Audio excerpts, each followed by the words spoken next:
In this tutorial, we are going to show you how to make a drop-down list in Microsoft Word like this. Let me choose an item male. Here I can easily choose an item female. I can easily choose from here yes or no, or any other item. So if you want to be an expert, watch the video till the end. Let's begin the topic. Here I want to drop down the area. Here you will see a tab, the developer, but if you don't find it, you have to go file, go to option, you have to go the customize ribbon and you have to check the developer tab from here, then you will find it here. So let me click on OK. Let me click on here, go to developer tab, and in the controls menu you will find the drop down list. Let me click on here and selecting this one, go to properties, and here let me click on add. I have to write the area name Toronto. Let me click on OK.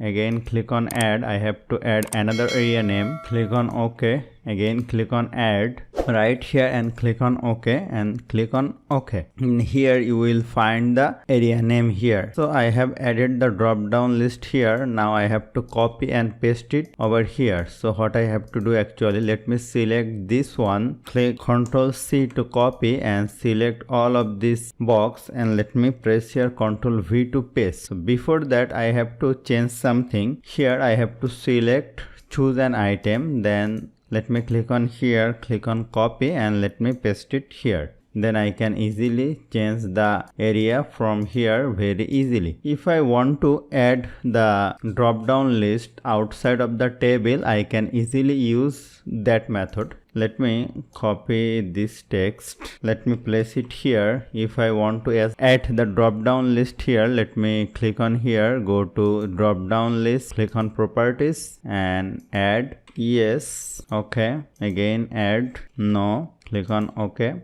OK. So I can easily select the yes or no from here. So hope you found this video helpful. If you like this video, please share this video with your friends and family, and don't forget to subscribe. Thank you.